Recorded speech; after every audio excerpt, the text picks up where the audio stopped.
ጤና ይስጥልን ተመልካቾቻችን የሰኔ 16 2017 ዓ.ም ነው የምሽት ዜናዎችን ወደ እናንተ የምናደርስበት ሰዓት ላይ እንገኛለን። ከዜናዎቹ ጋር አብራችሁን ቆዩ። ረዴት ጌታቸው ነኝ። አብራችሁን ቆዩ። ወደ ቀዳሚ ዜናችን እንለፍ። ኢትዮጵያና ሶማሌላንድ ዲፕሎማሲያዊ ግንኙነታቸውን ለማጠናከር የሚያስችል ውይይት ማድረጋቸው ተገለጸ። የኢትዮጵያ የውጭ ጉዳይ ሚኒስትር ዶክተር ጌዲዮን ጢሞቴዎስ ከሰሞኑ ለስራ ጉብኝት ኢትዮጵያ ከነበሩት የሶማሌላንድ የውጭ ጉዳይና ዓለም አቀፍ ትብብር ሚኒስትር አብድራህማን ዳሄር አዳን የተመራ ልዑክ ጋር ተገናኝተው ተወያይተዋል። ሚኒስትሩ ከሐሙስ ሰኔ 12 እስከ እሁድ ሰኔ 15 ቀን 2017 ዓ.ም ድረስ በአዲስ አበባ የስራ ጉብኝት አድርገዋል። የጉብኝታቸው ዋና ዓላማ በሶማሌላንድና በኢትዮጵያ መካከል ያለውን ዲፕሎማሲያዊ ግንኙነትና ስትራቴጂካዊ ትብብር ማጠናከር እንደሆነ ሶማሌላንድ አስታውቃለች። በቆይታቸውም በሁለቱ ሀገራት መካከል ያለውን አጋርነትና መልካም ግንኙነት ለማሳደግ ተወያይተዋል ተብሏል። ከውይይቱ በኋላ የሶማሌላንድ የውጭ ጉዳይና ዓለም አቀፍ ትብብር ሚኒስትር አብዱራህማን እንደገለጹት በኢትዮጵያና በሶማሌላንድ መካከል ያለውን የቆየ ግንኙነት ለማጠናከር ከኢትዮጵያ የውጭ ጉዳይ ሚኒስትር ዶክተር ጌዲዮን ጢሞቴዎስ ጋር መገናኘታችን ክብር ይሰማኛል ብለዋል። አክለውም የኢትዮጵያ መንግስት ላደረገልን ደማቅ አቀባበል እናመሰግናለን። የጋራ ጥቅሞቻችንን የሚያሳድጉ የትብብር ጥረቶችን በጉጉት እንጠባበቃለን ሲሉ ገልጸዋል።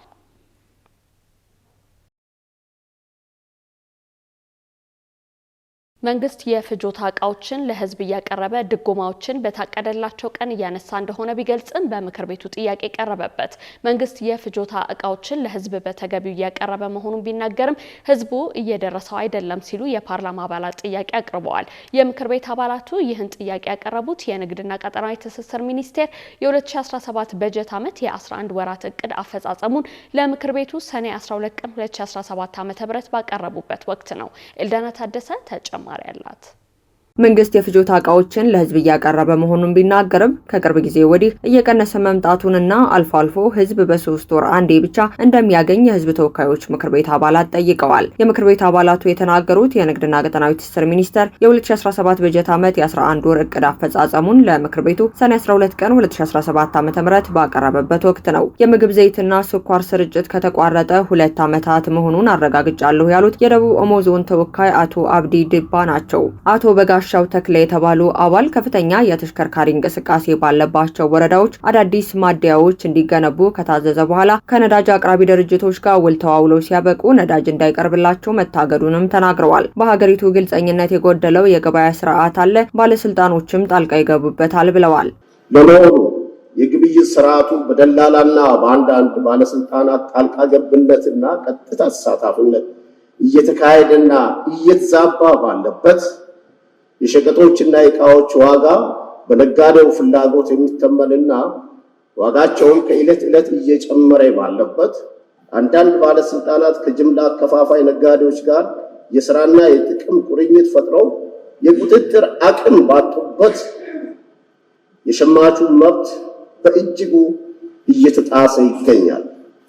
ይህ ባለበት የግብይት ስርዓት ለማስፈንና ፍትሃዊ የንግድ ስርዓት በመፍጠር የሸማቹንና የንግዱን ማህበረሰብ መብትና ጥቅም ለማስከበር ተሰርቷል መባሉ ምን ያህል ታማኒ ነው? የንግድና ቀጠናዊ ትስስር ሚኒስቴር በሰጠው ምላሽ ህጋዊ የሆኑ የተደራሽነት ችግር ያለባቸው አካባቢዎችን በጥንቃቄና አስተማማኝ በሆነ መንገድ መመለስ ስላለበት ማስተር ፕላን እየተዘጋጀ መሆኑንም ተናግረዋል። በሀገሪቱ 58 የነዳጅ ኩባንያዎች 1710 ማደያዎችና በእነዚህ ኩባንያዎች የተያዙ 3990 የነዳጅ ቦቴዎችና በኪራይ ደግሞ 1437 ስራ ላይ መሆናቸውን ተናግረዋል። ከጥቅል የነዳጅ ድጎማ ለመውጣት ተይዞ የነበረ እቅድ ሰኔ 30 ቀን 2017 ዓ.ም ቀድሞ ተሳክቷል ያሉት ሚኒስተሩ የነዳጅ ማደያዎች በየወሩ ዋጋ ይጨምራሉ በሚል ብሂል ያልተገባ ጥቅምን ለማግኘት እየተሯሯጡ ነው ብለዋል። ከዚህም በኋላ የነዳጅ ዋጋ በዓለም የነዳጅ ዋጋ ላይ የሚመሰረት እንጂ በመንግስት የዋጋ ተመን እንደማይሆንም ተናግረዋል። የኑሮ ውድነት ጫናን ለመቀነስና የንግድ ስርዓቱን የተሳለጠ በማድረግ በመደገፍ በገበያ ውስጥ በቂ የፍጆታን ለማቅረብ በተመረጡ የፍጆታ እቃዎችን በተለይም ደግሞ በምግብ ዘይትና ስኳር በነጻ ገበያ በአማካኝ በወር ከ76 ሚሊዮን ሊትር ዘይትና 572,000 ኩንታል ስኳር ሲያቀርብ መቆየቱንም ገልጸዋል። ከንግድ ስርዓቱ በአጠቃላይ የደላልነት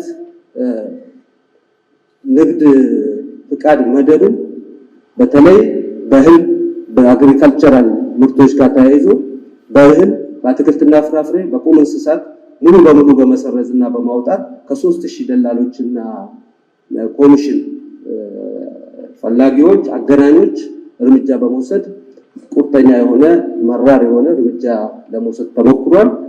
ያም ሆኖ እዛም እዚህም ችግሩ አሁንም ያለ በመሆኑ ከፍተኛ ትኩረት የሚሰጠው እንደሆነ በዚህ አጋጣሚ ለማንሳት ነው። የንግድ ሚኒስቴር 117 ዓመት ቆይታው የንግድ ፖሊሲ ያልነበረ መሆኑን የጠቀሱት ሚኒስተሩ በበጀት ዓመቱ የንግድ ፖሊሲ ረቂቅ ተዘጋጅቶ የመጨረሻ ረቂቅ ለባለድርሻ አካላት ቀርቦ ውይይት እየተከናወነበትና በአሁኑ ወቅትም ለሚኒስቴር ምክር ቤት ቀርቦ ይሁንታን አግኝቶ ይጸድቃል ተብሎ እንደሚጠበቅም ተናግረዋል። በቅባት እህሎች በጥራጥሬና በጫት ምርት ላይ የውጭ ንግድ መቀነሱን የጠቀሱት ሚኒስተሩ የቅባት እህልና ጥራጥሬ እህሎች የዓለም ፍላጎትና ዋጋ መቀነስ አምራች አካባቢ የጸጥታ ችግር በመኖሩና ወደ ገበያ ለማቅረብ እንቅፋት በመሆኑ የኮንትሮባንድ ንግዶች በተሟላ ሁኔታ መቆጣጠር ባለመቻላቸው በዓለም አቀፍ ደረጃ የተከሰተው የታሪፍና የንግድ ጦርነት የገበያው ዋጋ በእጥፍ እንዲዋዥቅና ተገማች እንዳይሆኑ ማድረግ የሚሉትን እንደ ምክንያትነት አቅርበዋል። ኢትዮጵያ ከሰሞኑ ይጸድቃል በተባለው የአፍሪካ አህጉር ነጻ የንግድ ቀጠና መተግበሪያ ስትራቴጂ መሰረት ከሐምሌ 1 ቀን 2017 ዓ.ም ጀምሮ ፍላጎት ካላቸው የአፍሪካ ሀገራት ጋር ነጻ ንግድ እንደምትጀምርም ተናግረዋል።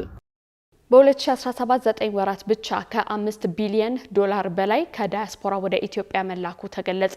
በተገባደደ 2017 ዓመት 9 ወራት ከዳያስፖራው በህጋዊ መንገድ 5.1 ቢሊዮን ዶላር በሬሚታንስ ወደ ሀገር መላኩን የኢትዮጵያ ዳያስፖራ አገልግሎት ገልጿል። የአገልግሎቱ የፕላን ክፍል ኃላፊ ወንደሰን ተረፈ ዳያስፖራው የውጭ ምንዛሬ አካውንት እንዲከፍት መደረጉን ጠቁመው በዚህም 18889 አካውንት ማስከፈት ተችሏል ብለዋል። በተከፈተው አካውንትም 25.2 ሚሊዮን ዶላር መቆጠቡን ኃላፊው ገልጸዋል። ከባለፈው ተመሳሳይ ወቅት ጋር ሲነጻጸር ከፍተኛ እድገት ማሳየቱንም አክለዋል። አገልግሎቱ በጥር ወር ላይ በ5 ወራት ከዳያስፖራው ከ2.6 ቢሊዮን የአሜሪካ ዶላር በላይ የውጭ ምንዛሬ ከሬሚታንስ መገኘቱን ማስታወቁ ይታወሳል። በሌላ በኩል ዳያስፖራው በህጋዊ መንገድ ከሚልከው ገንዘብ ወይም ሬሚታንስ ባለፉት 5 ዓመታት በየአመቱ በአማካይ ከ4 እስከ 5 ቢሊዮን ዶላር መገኘቱን የኢትዮጵያ ዳያስፖራ አገልግሎት በ2016 ዓ.ም ሰኔ ወር ላይ አስታውቋል። በተጠናቀቀው የፈረንጆቹ 2024 በአፍሪካ ቀንድ ሀገራት መካከል ከፍተኛውን የሬሚታንስ ገቢ ያገኘችው ኬንያ መሆኗን የዓለም ባንክ ይፋ ያደረገው ሪፖርት ያሳያል። እንደ ሪፖርቱ መሰረት ኬንያ 4.8 ሚሊዮን ዶላር የሬሚታንስ ገቢ አግኝታለች። የኢትዮጵያ ሶሻል ዴሞክራቲክ ፓርቲ ኢሶዴፓ ሐሰተኛ መግለጫ እንደወጣበት አስታወቀ። ፓርቲው ከሰሞኑ የፓርቲውን ምክትል ሊቀመንበር ከኃላፊነት አገደ በሚል በተለያዩ ማህበራዊ መገናኛ ዘዴዎች የወጣው መግለጫ ከእውነት የራቀ ነው ሲል ገልጿል። በመሆኑም መረጃዎችን ያሰራጨው አካል በሕግ እየተፈለገ እንደሆነም የኢሶዴፓ ስራ አስፈጻሚ አባላት ተናግረዋል። ሀብታም አያሌው ተጨማሪ ያላት ሰኔ 14 ቀን 2017 ዓ.ም በተለያዩ የማህበራዊ ትስስር ገጾች ሲዘዋወር የነበረው የኢትዮጵያ ሶሻል ዲሞክራሲ ፓርቲን የሚመለከተው መግለጫ ሐሰተኛ መሆኑን ፓርቲው ጉዳዩን አስመልክቶ ባወጣው ጋዜጣዊ መግለጫ አስታውቋል። መግለጫውን በምክትል ሊቀመንበርነት የሚመሩት ዶክተር ራሄል ባፌ የሰጡት ሲሆን አሁንም የፓርቲው ምክትል ሊቀመንበር እኔ ነኝ ሲሉ ገልጸዋል። በዚህም የፓርቲው ስራ አስፈጻሚ ኮሚቴ ምክትል ሊቀመንበሯን ከኃላፊነት አገደ በሚል የተሰራጨው መግለጫ ከስራ አስፈጻሚ ኮሚቴ አባላት በታገዱ ሰዎች በሐሰተኛ ማህተብና ቲተር ተዘጋጅቶ መለቀቁንም ዶክተር ራሄል ባፌ ገልጸዋል። በጠቅላላ ጉባኤያችን ሊቀመንበር እስኪመረጥ ድረስ አሁንም የፓርቲው ምክትል ሊቀመንበር ነኝ፣ ሙሉ የሊቀመንበርነት ስልጣን ይዤ ነው የምሰራው ሲሉ ምክትል ሊቀመንበሯ በመግለጫቸውን ጠቅሰዋል። የመተዳደሪያ ደንባችን የሚለው ይህን ነው፣ የማዕከላዊ ኮሚቴው የሰጠኝ ስልጣን ይህን ነው ሲሉም ተደምጠዋል። የፓርቲው ሊቀመንበር ፕሮፌሰር በየነ ጴጥሮስ ባለፈው መስከረም ወር ከዚህ ዓለም በሞት መለየታቸውን ተከትሎ በኢትዮጵያ ሶሻል ዲሞክራሲ ፓርቲ ኢሶዴፓ የስራ አስፈጻሚ አባላት መካከል አለመግባባት ተፈጥሮ ቆይተዋል። ይኸውም አለመግባባት የሊቀመንበሩን ህልፈት ተከትሎ ባለፈው ጥር 4 ቀን 2017 ዓ.ም የተካሄደው የማዕከላዊ ኮሚቴ ስብሰባ እንዳይካሄድ 4 የስራ አስፈጻሚ ኮሚቴ አባላት አሉታዊ እንቅስቃሴ ያደረጉ ሲሆን ምርጫ ቦርድም ስብሰባውን እንዲያግድ በደብዳቤ ጠይቀዋል ተብሏል። ለምርጫ ቦርድ ባስገቡት ደብዳቤ ላይም ሌሎች 2 አባላትን አብረዋቸው እንደሆኑ በማስመሰል በአጠቃላይ 6 አባላት ሆነው የጥሩን 4ቱን የማዕከላዊ ኮሚቴ ስብሰባ ቀን እንዲራዘም መጠየቃቸውን በሐሰት ገልጸውታልም ብለዋል።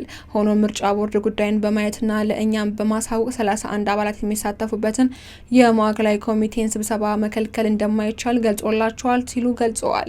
ለምርጫ ቦርድን ባስገቡት ደብዳቤ ላይ የሁለት ሰዎችን ስም በሐሰት በማስገባትና ፊርማቸውን ማስመስለው በመፈረም ለፈጠሩት ችግር ለፖሊስ አመልክተን ክትትል ሲደረግባቸው ቆይቷል ነው ያሉት። በዚህም ዓመት ባለፈው ጥር 4 ቀን 2017 ዓ.ም በወላይታ ሶዶ ከተማ በተካሄደው የማዕከላዊ ኮሚቴ ስብሰባ አራቱ ሰዎች በፈጠሩት ችግር ምክንያት ከስራ አስፈጻሚ ኮሚቴ አባልነት ታግደው ቆይተዋል ነው ያሉት። 31 አባላት ያሉት ማዕከላዊ ኮሚቴው ከ10 ስራ አስፈጻሚ አባላት አራቱን በማገድ የፓርቲውን ስራ በ6 አባላት ብቻ እንዲከናወን እንዲሁም ጉዳያቸው በሚቀጥለው የማዕከላዊ ኮሚቴ ስብሰባ ላይ መጨረሻ ውሳኔ እንደሚሰጠውም ፓርቲው ወስኗል ነው ያሉት። በመሆኑም የሚቀጥለውን የማዕከላዊ ኮሚቴ ስብሰባ ለመጥራት በዝግጅት ላይ ያለን ነው። ሐሰተኛ ማህተብና ቲተር በመቅረጽም ሐሰተኛ መግለጫን ለቀዋል ብለዋል። በመግለጫው ላይ እንደተጠቀሰው ስራ አስፈጻሚ ኮሚቴው ምክትል ሊቀመንበሯን አግዷል ይላል። ስራ አስፈጻሚዋ እንዲህ አይነት ስልጣን አልተሰጠውም፣ መተዳደሪያ ደንባችንም ይህንን አይፈቅድም ሲሉም ገልጸዋል። ኃላፊዎችን መሾምና መሻር የሚችለው በትንሹ 500 አባላት የሚሳተፉበት ጠቅላላ ጉባኤ ነው ሲሉም አክለዋል። በመሃል ግን 31 አባላት ያሉት ማዕከላዊ ኮሚቴ ኃላፊዎችን የማገድ ስልጣን በውክልና ተሰጥቷል ነው የተባለው። ነገር ግን የመጨረሻ ውሳኔ በጠቅላላ ጉባኤው ቀርቦ የሚጸድቅ መሆኑንም ገልጸዋል። ይህም ባደረጉ አባላት ላይም ህጋዊ እርምጃ እንደሚወስዱ ያረጋገጡት ምክትል ሊቀመንበሯ በቅርቡ አስቸኳይ የማዕከላዊ ኮሚቴ ስብሰባ ጠርተን በጎደሉ የስራ አስፈጻሚ አባላትም ምትክ እናሟላለን፣ በታገዱ ሰዎች ጉዳይ ላይም የመጨረሻ ውሳኔ እንሰጣለን ሲሉም ተደምጠዋል።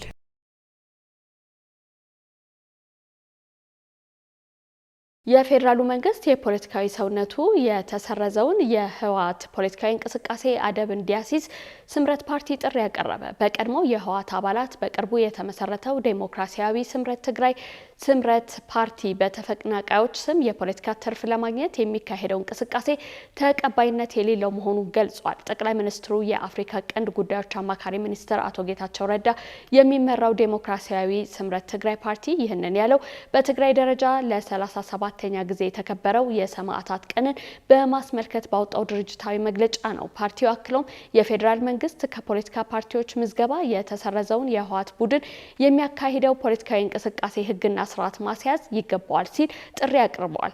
ፓርቲው በመግለጫው ከግንቦት 2015 ዓ.ም ጀምሮ ተፈናቃዮች ወደ ቀያቸው ለመመለስ የተደረገውን እንቅስቃሴ ያደናቀፈው ኋላ ቀር ቡድን ሲል የገለጸው በዶክተር ደብረጽዮን ገብረ ሚካኤል የሚመራው ህወሓት ነው ብሏል። ቡድኑ ድርጅት ሳይድን የሚመለስ ተፈናቃይ የለም፣ የጊዜያዊ አስተዳደር አመራሮች የትግራይን መሬት ሸጠዋል የሚሉና ሌሎች በሬ ወለድ ወሬዎችን በማሰራጨት የፌዴራል መንግስትና ነባሩ ጊዜያዊ አስተዳደር ከግንቦት 2015 ዓ.ም ጀምረው የያዙት እቅድ ሙሉ በሙሉ እንዲደናቀፍ አድርገዋል ሲል ህወሓትን ከሷል። ስምረት ፓርቲ ቡድኑ ተፈናቃዮች ወደ ቀያቸው መመለስ ይቅርና ህወሓትን ከኢትዮጵያ የፖለቲካ ፓርቲዎች እንቅስቃሴ መሰረዝ መታገድ ያልቻለ አቅመቢስና መሰሪ ድርጅት ነው ሲል አጣጥሎታል። ኋላ ቀር ቡድኑ ሲል የጠራው ቡድን ከኤርትራ መንግስት ጋር የጀመረውን ህገወጥ ግንኙነት እንዲያቆም የፌዴራል መንግስት የሚገባውን ኃላፊነት እንዲወጣ የጠየቀው ስምረት በሀገራዊ ህጎች ከማንኛውም ፖለቲካዊ እንቅስቃሴ የተከለከለ ቡድን ከአፍራሽ ተግባሩ በማቆም ተጠያቂነትን ማረጋገጥ ይገባል ማለቱን ከፓርቲው መግለጫ ላይ ለመመልከት ተችሏል።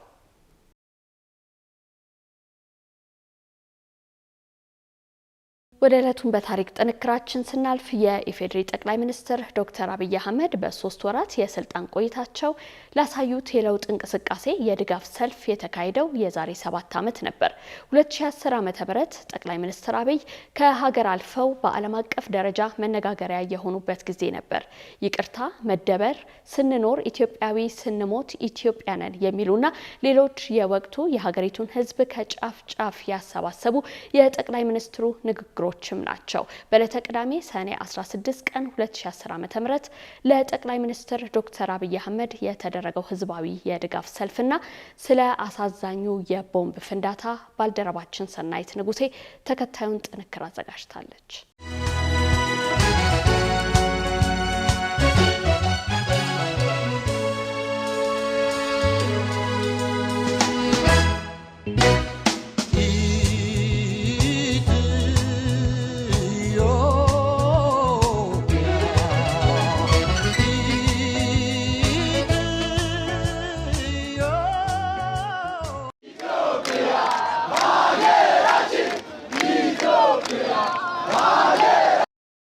ገና ኃላፊነት ከተረከብን መንፈቅ ሳይሞላን ፊት ለፊታችን እንደ ተራራ የተቆለለውን ግርዶሽ ሳንገፍ ፊት ለፊታችሁ ቆመን ምስጋናን ለመቀበል የሚያስችል አቅም አላደረጀንም።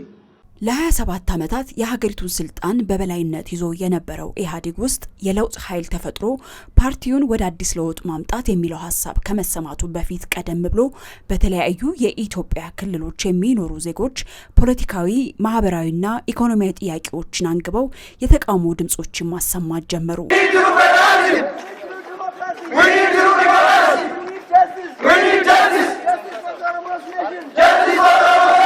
ዎች በፍጥነት መቀጣጠሉን ለማስቆም ኢህአዴግ አፋጣኝ አስቸኳይ አዋጅ ከማወጅ ጀምሮ ኃይል እስከ መጠቀም የወሰዳቸው እርምጃዎች እንቅስቃሴውን ወደ ሀገራዊ ተቃውሞና ቁጣ አሸጋግሮታል። በዚህም በርካታ ሰዎች ህይወታቸውን አጥተዋል። በርካታ ንብረቶች ወድመዋል። ሰዎች ከቀያቸው የመፈናቀላቸው ምክንያት ሆኗል። ይህ ህዝባዊ አመጽ ተጠናክሮ መቀጠሉ የመንግስቱን አስተዳደር ከስሩ አነቃነቀው። በዚህም አመጽ ጥልቅ ድንጋጤ ውስጥ የገባው ኢህአዴግ አራቱ የድርጅቱ አባላት ሳምንታትን ካስቆጠረ ዝግ ስብሰባ በኋላ መፍትሄ ነው ያሉትን የጋራ ውሳኔ ለህዝብ አሳወቁ። በዚህም ውሳኔ የፖለቲካ እስረኞች እንዲፈቱና አንዳንድ የህዝብ ጥያቄዎችን ለመመለስ ቢጣርም ጥያቄዎችን በበቂ መመለስ አለመቻሉ አመጹ ድጋሜ በመቀጣጠሉ ምክንያት ድጋሜ አስቸኳይ አዋጅ ታወጀ። ያለ ብዙ ኪሳራ እነዚህን ሀብቶቻችንን መልሰን እንዳይወድሙ ለማድረግ የዚህ የአስቸኳይ ጊዜ አዋጅ አስፈላጊ ሆኗል። እዚህ ውጥረት ውስጥ ነበረ የቀድሞ ጠቅላይ ሚኒስትር ኃይለማርያም ደሳለኝ ስልጣናቸውን በፍቃዳቸው መልቀቃቸውን ይፋ ያደረጉት። በአካል ለመሆን በማሰብ በገዛ ፍላጎቴና ፈቃዴ የኢህአዴግ ኃላፊነትንም ሆነ የመንግስት ኃላፊነትን ለመልቀቅ ጥያቄ አቅርብ ያለው። በዚህም ከአራቱ የድርጅቱ አባላት ስልጣኑን እንዲረከቡ የተመረጡ ጠቅላይ ሚኒስትር አብይ አህመድ መሆናቸውን ለህዝቡ ይፋ ሆነ። ኢትዮጵያውያን ስንኖር ኢትዮጵያዊ፣ ስንሞት ደግሞ ኢትዮጵያ እንሆናለን። ኢትዮጵያ የሁላችን ሀገር፣ የሁላችን ቤት ናት። በአንድ ሀገር ውስጥ የሀሳብ ልዩነት ይኖራል። የሀሳብ ልዩነት እርግማን አይደለም። ልዩነት እንዳለ ሆኖ መደማመጥና በመርህ ላይ ተመስርተን መግባባት ስንችል የሀሳብ ልዩነት በረከት ይዞልን ይመጣል። ወደ መሪነት መንበሩ ከመጡ 3 ወራት ያልሞላቸው ጠቅላይ ሚኒስትር ዶክተር አብይ አህመድ ስልጣኑን ከተረከቡበት ዕለት ጀምሮ ባደረጓቸው ንግግሮችና በአጭር ጊዜ በወሰዷቸው ቁልፍ እርምጃዎች የበርካታ ኢትዮጵያውያንን ድጋፍ ማግኘት ችለዋል። ይህንንም አደባባይ ወጥቶ ለመግለጽ አንድ ኮሚቴ ተሰባስቦ የዛሬ 7 ዓመት ቅዳሜ ሰኔ 16 2010 ዓመተ ምህረት ህዝባዊ ሰልፍ በመስቀል አደባባይ ለማድረግ ማቀዱን በመገናኛ ብዙሃን ማሳወቁን ተከትሎ ከሰልፉ ቀደም ብሎ የአዲስ አበባና የአካባቢዋ ነዋሪዎች ለሰልፉ በስፋት የተዘጋጁ መሆናቸውን የሚያሳዩ የተለያዩ እንቅስቃሴዎች ተስተዋሉ። የጠቅላይ ሚኒስትሩ ምስሎች የያዙ ቲሸርቶችና የተለያዩ ህትመቶችን የመዲናዋን ጎዳናዎች ላይ በስፋት ይሸጡ ጀመር። በሰልፉ ላይ ጠቅላይ ሚኒስትሩ እንደሚገኙ ስለተነገረ ቅዳሜ ሰኔ 16 2010 በማለዳ ነበረ የሰልፉ ታዳሚዎች ከተለያዩ የሀገሪቱ አቅጣጫዎች ወደ መስቀል አደባባይ መትመም የጀመሩት። ከዝግጅቱ መጀመሪያ ሰዓት ቀደም ብሎ በመስቀል አደባባይና አካባቢው በመቶ ሺዎች የሚቆጠሩ ሰዎች ተጥለቀለቀ። በአደባባዩ ከተሰበሰበው የድጋፍ ሰልፍ ተሳታፊው አብዛኛውን የጠቅላይ ሚኒስትሩ ምስል ያለበት ካኒቴራና ምስላቸውን እንዲሁም የወሰዷቸው ያሉትን እርምጃዎች የሚደግፉና የሚያሞግሱ ጽሁፎችን ይዞ ነበረ። ጠቅላይ ሚኒስትሩም ዘወትር ከሚታዩበት ልብስ ውጭ ቀለል ያለ ልብስ ለብሰው ባርኔጣ ደፍተውና ጥቁር መነጽር አድርገው ከሌሎቹ ከፍተኛ የመንግስት ባለስልጣናት ጋር በመሆን አደባባዩ ሲደርሱ ተሰብሳቢው በሆታና በፍጨት ነበር የተቀበላቸው። እሳቸውን ከመድረክ ላይ ወደ ተለያዩ አቅጣጫ እየተዘዋወሩ ምስጋናቸውን አቀረቡ። ከማለዳው ጀምሮ እየተካሄደ የነበረው ይህ ሰልፍ በሀገሪቱ የሚገኙ አብዛኞቹ የመገናኛ ብዙሃን የቀጥታ ሽፋን ሰጥተው በየሰከንዱ በመስቀል አደባባይ የሚከናወነውን ነገር ያቀርቡ ስለነበረ በርካታ ሰዎች ሰልፉን እንዲከታተሉ አስችሏል። መስቀል አደባባይ ካስተናገዳቸው ህዝባዊ ሰልፎች አንዱ የሆነው የዚህ ሰልፍ ታዳሚ ዋነኛ ጉዳይ የሆነው ጠቅላይ ሚኒስትር አብይ አህመድ በደማቅ ሆታና ጭብጨባ የታጀበውን ህዝቡን በማመስገንና የወደፊት ዓላማቸውን በማመላከት ላይ ያተኮረው ንግግራቸውን ፈጽመው ወደ መቀመጫቸው ከተመለሱ በኋላ ነበረ አስደንጋጩ ነገር የተከሰተው። በተስፋ ተሞልታችሁ በምስጋና ጀምራችኋልና በፍቅርና በአንድነት ጀምሮ መጨረስ የተሳነው ስለሌለ የዛሬው የፍቅርና የምስጋና ቀን መድረስ ከሚገባን ማማ የሚያደርሰን የመጀመሪያው ጡብ መቀመጡን ያሳያል። የመድረኩ አጋፋሪ መነጋገሪያውን ከጠቅላይ ሚኒስትሩ ተረክቦ በአማርኛ የተናገረውን በእንግሊዘኛ እየደገመ ሳለ እምብዛም ጉልህ ያልሆነ የፍንዳታ ድምጽ ጠቅላይ ሚኒስትሩና ባለስልጣኖቻቸው ካሉበት መድረክ አቅራቢያ ተሰማ። ይህ የመደመር ቀን እንዲህ ደማቅ እንዲሆን ላበረከታችሁት ሁሉ እናመሰግናለን። አሁን አንድ የመጨረሻ ስነ ስርዓት ክቡር ጠቅላይ ሚኒስትሩ ባሉበት እናደርጋለን። በነገራችን ላይ ይህንን ፕሮግራም በቀጥታ በመላው ዓለም የምትከታተሉ ኢትዮጵያውያን ስላልቻላችሁ ስላልሆነላችሁ ስላልተገኛችሁ እንኳን ደስ ያላችሁ በሏቸው እስኪ አንዴ። This is a day that Ethiopia has become proud. ነገር ግን በዚያ ቅጽበት ፍንዳታው ቦምብ መሆኑን ያወቁት በመድረኩ ላይ እዚያው አቅራቢያ የነበሩት ሰዎች ብቻ ናቸው። የፍንዳታው ድምጽ ወደ ተሰማበት አቅጣጫ ለመመልከት ጠቅላይ ሚኒስትሩና በዙሪያቸው የነበሩ ሰዎች ከመቀመጫቸው ተነስተው የነበረ ሲሆን በዚያው ቅጽበት የጠቅላይ ሚኒስትሩ ጠባቂዎች መሪውን ዙሪያቸውን በመክበብ እያጣደፉ ከመድረክ ይዘዋቸው በማውረድ ወደ መኪናቸው ወስደው ወደ ጽሕፈት ቤታቸው አቀኑ። ቦምቡ በፈነዳበት የመድረኩ አቅራቢያ ትርምስ በመፈጠሩ የጸጥታ ሰራተኞች ተሰማርተው ጉዳት የደረሰባቸውን ሰዎች ለመርዳት ጥረት ያደርጉ ነበር። ይህ ሆኖ ከመድረኩ ርቀው የነበሩ የሰልፉ ታዳሚዎችና በቴሌቪዥን ሲከታተሉ የነበረው ሰዎች ግን ምን እንደተከሰተ አላወቁም ነበር። የፍንዳታው ክስተት በማህበራዊ ሚዲያዎችና በሌሎች መገናኛ ብዙሃን በኩል ከተገለጸ በኋላ በአጠቃላይ በህዝቡ ላይ በተለይ ደግሞ በአደባባዩ ታድመው በነበሩ ሰዎች ላይ ድንጋጤና ቁጣ እንቀሰቀሰ።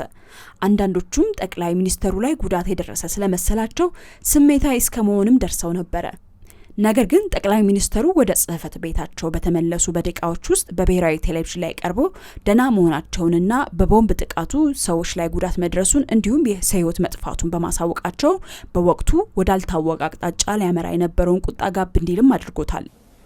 በኢትዮጵያ ሰማይ ላይ ፍቅር እንዲዘንብ ያደረጉበት ዕለት ቢሆንም ይህን የማይፈልጉ ኃይላት በተጠና በታቀደ መልኩ ሙያን ታግዘው ይህን ደማቅ ስነ ስርዓት ለማለፍረስ ለማበላሸት የሰው ሕይወት ለመቅጠፍ ደም ለማፍሰስ ከፍተኛ ጥረት አድርገዋል።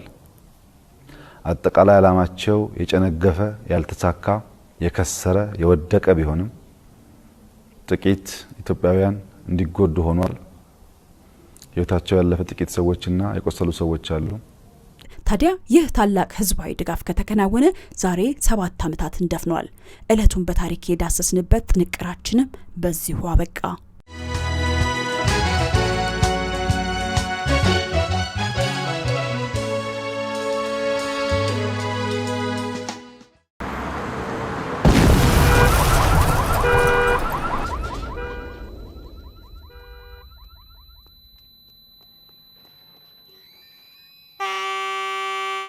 ያልታሰበ ሲሳይ ለባሉካም ለደንበኛም ከአቢሲኒያ ባንክ። ይህ እጣ አይደለም፣ ቢዝነስ የሚደጉም ጉርሻ ነው። የቢዝነስ ባለቤቶች ክፍያዎችን በአቢሲኒያ ባንክ የክፍያ አማራጮች በመቀበል እስከ 1.6 ሚሊዮን ብር ጉርሻ ፈሱ። ከሲሳዩ ማንም አይቀርም። ካሸሮችና አስተናጋጆች ተፍ ተፍ ብላችሁ በየዕለቱ እስከ 500 ብር ጉርሻ ወደ ኪሳችሁ። ለደንበኛም ጠብሰቅ ያለ ሌላ ሲሳይ ይዘናል። በአቢሲኒያ ባንክ የሚከፍሉ ደንበኞች በመሃል አዲስ አበባ የመኖሪያ ቤት እድለኛ ይሆናሉ። ማመን ቢከብድም ይህ ሁሉ ከአቢሲኒያ ባንክ። አቢሲኒያ የሁሉም ምርጫ። ደንብና ሁኔታዎች ተፈጻሚነት አላቸው። ምን አሰብክ ታዲያ? ዛሬ ላደርገው እኮ የምርህን ነው? አዎ።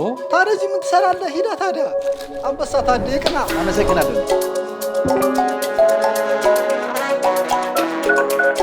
ያደረገው ነው። ትቀልድ ያደርገው ነው። እንኳን ለዚያ በቃ ልጄ። የእውነትህን ነው? ወይኔ ደስ ሲል። ይህ በጣም ደስ የሚል ዜና እኮ ነው። ሰማሁ እኮ በጣም ደስ ብሎኛል።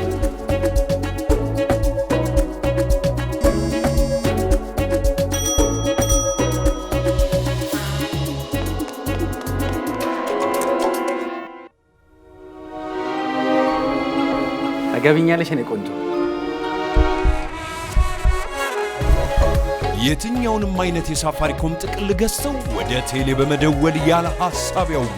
በተጨማሪም በሚገዙት እያንዳንዱ ጥቅል ተጨማሪ ጉርሻ ያገኙ። ሳፋሪኮም ኢትዮጵያ በአብሮነት ወደፊት። ተመልካቾቻችን ያላችሁት ናሁ ቴሌቪዥን ላይ ነው። አሁን ደግሞ ወደ ውጭ ዜናዎች እናልፋለን። የዋግነር ቅጥረኛ ቡድን በምዕራብ አፍሪካ ለፈጸማቸው ተግባራት የጦር ወንጀል ክስ ቀረበበት። ከሩሲያ ጋር ግንኙነት ያለው የዋግነር ግሩፕ ቅጥረኛ ቡድን ዓለም አቀፉ የወንጀለኞች ፍርድ ቤት ICC በምዕራብ አፍሪካ የጦር ወንጀል ፈጽሟል በማለት ሚስጥራዊ ዘገባዎችና ክትትል እየተደረገ እንደሆነ ገልጿል። ፍርድ ቤቱ በማህበራዊ ሚዲያ በተለይም በማሊ ውስጥ የተፈጸሙ አሰቃቂ ድርጊቶችን የሚያሳዩ ስዕላዊ ምስሎችን ማጋራት በራሱ በጦርነት ወንጀል መፈረጁን ሲመረምር ይህ የመጀመሪያው ነው። እንደ ሪፖርቶቹ ከሆነ ዋግነር በማሊ ውስጥ ያለው ተሳትፎ አሳሳቢ የጦር ወንጀሎች እንዲጨምር አድርጓል። ቁጥረኞች እንደ ቴሌግራም ባሉ መድረኮች ላይ አረመኔያዊ ድርጊቶችን ለህዝብ ያጋሩ ነበር ተብሏል። የICC ምርመራ የሚያተኩረው እነዚህን አሰቃቂ ምስሎች መለጠፍ የዓለም አቀፍ ሕግን መጣስ ነው በሚል ነው። ይህ በእንዲህ እንዳለ ሩሲያ አሁንም በዋግነር ኃይሎች የተዋቀረ የአፍሪካ ኮርፕስ በመባል የሚታወቀው ቡድን በሀገሪቱ ውስጥ እንዲቆይ አሳስባለች። በመጨረሻም አሜሪካ በትላንትናው ዕለት በኢራን የኒውክሌር ተቋማት ላይ ጥቃት መፈጸሟን አስታወቀች። ጥቃቱን ተከትሎ መግለጫ የሰጡት የአሜሪካው ፕሬዝዳንት ዶናልድ ትራምፕ ቴህራን ወደ ሰላም ካልመጣች አሜሪካ በድጋሚ ኢራን ላይ ጥቃት ለመፈጸም ዝግጁ ናት ሲሉ ተደምጠዋል።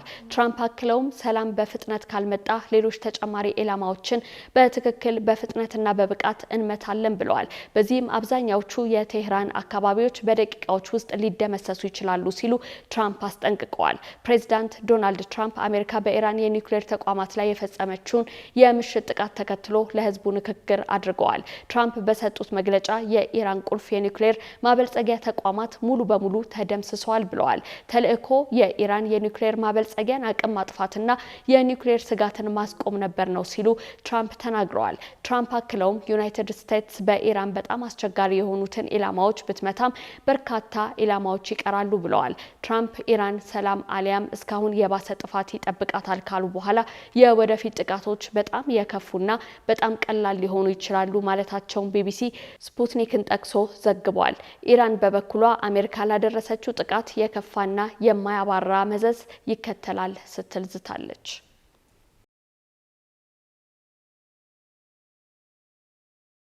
ተመልካቾቻችን ዜናዎቻችን እነዚህን ይመስሉ ነበር። ከቀሪ ናሁ ቴሌቪዥን ፕሮግራሞቻችን ጋር አብራችሁን ቆዩ። ከዜናዎቹ ጋር አብራችሁ የቆየሁት ረዴት ጌታቸው ነኝ። ጤና ይስጥልኝ።